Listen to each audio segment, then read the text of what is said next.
வணக்கம். ஸ்ரீ சிவசூர்யா ஜோதிட வித்யாலயம் வழங்கும் காலச்சக்கரம். நான் சிவசூர்யா செந்தில்குமார், கோவில் நகரம், கும்பகோணத்திலிருந்து. சில பேர்லாம் பார்த்திங்கன்னா எப்போதும் தன்னோட வீழ்ச்சியை பற்றியே நினச்சிட்ருப்பாங்க. அதாவது நம்ம எப்படி இந்த மாதிரி வீணாக போயிட்டோம், எதனால் வீணாக போனோம், இந்த மாதிரியே தான் சிந்திச்சுக்கிட்டே இருப்பாங்க.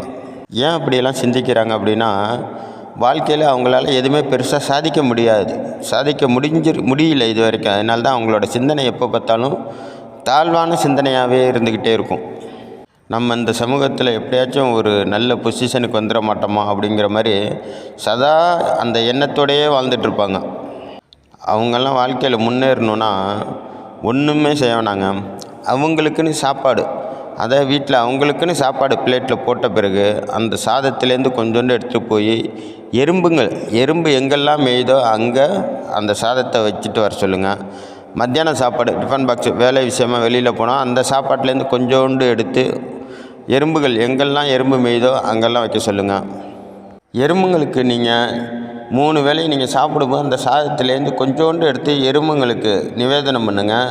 எறும்புங்களுக்கு அதை உணவாக வைக்கும்போது எறும்புக்கே கருணை காட்டின அந்த ஈஸ்வரன் உங்களுக்கும் கண்டிப்பாக கருணை காட்டுவார்.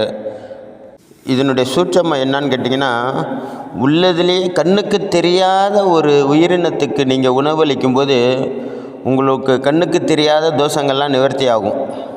உங்களுடைய பெரிய பெரிய தோஷத்தெல்லாம் நீங்கள் பரிகாரம் பண்ணி சரி பண்ணிடலாம். ஆனால் உங்களுக்கு கண்ணுக்கு தெரியாத தோஷத்தை உங்களால் நிவர்த்தி பண்ணவே முடியாது. அதனால தான் ஒரு மனுஷனை போட்டு வாட்டி வதைக்கிறதே அந்த கண்ணுக்கு தெரியாத தோஷம்தான்.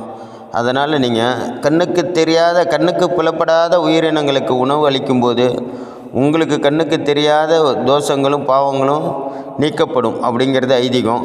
அதனால் நீங்கள் எறும்புங்களுக்கு 3 வேளையை நீங்கள் சாப்பிட்றதுக்கு முன்னாடி உங்கள் சாப்பாட்டிலேருந்து உங்களுக்குன்னு இலை போட்டு தட்டில் பிளேட்டில் வச்ச சாப்பாட்டிலேருந்து எடுத்து கொடுக்கணும். அந்த சாப்பாட்டை தொடர்ந்து அது மாதிரி செஞ்சுக்கிட்டே வாங்க. கண்டிப்பாக உங்களோட வளர்ச்சியை நீங்கள் உணரலாம். இந்த பதிவு உங்களுக்கு பிடிச்சிருந்தா லைக் பண்ணி ஷேர் பண்ணுங்கள். நன்றி, வணக்கம். நல்லதே நடக்கும்.